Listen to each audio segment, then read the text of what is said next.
Alors, l'idéal humaniste universel est-il inachevé? La question était au cœur d'un symposium international organisé à Rabat à l'occasion du 75e anniversaire de la Déclaration universelle des droits de l'homme.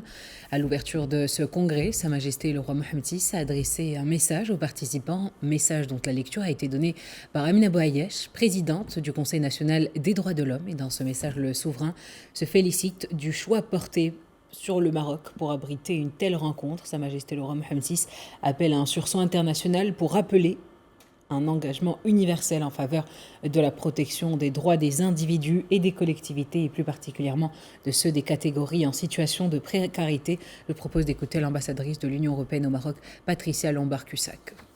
C'est un moment critique pour entamer ces réflexions conjointes ensemble avec la communauté internationale, avec les représentantes des différents pays et des différents continents.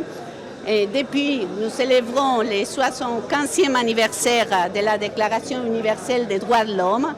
Et c'est un moment de réflexion et c'est un moment aussi d'engagement, c'est un moment d'action et c'est un moment de détermination. Des changements profonds se sont produits dans nos sociétés, dans nos pays, dans nos jours, à travers cette déclaration qui a été adoptée il y a 75 ans. Des changements tels que par exemple les droits de vote de la femme, tels que les droits à l'éducation des enfants. Et cependant, la situation est loin d'être la situation qui était prévue, qui était voulue, qui était cherchée.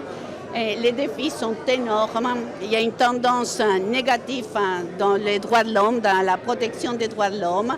Et ça revient à l'arrière. Et alors, c'est fondamental de revenir et déclarer. Nous le faisons du côté de l'Union européenne.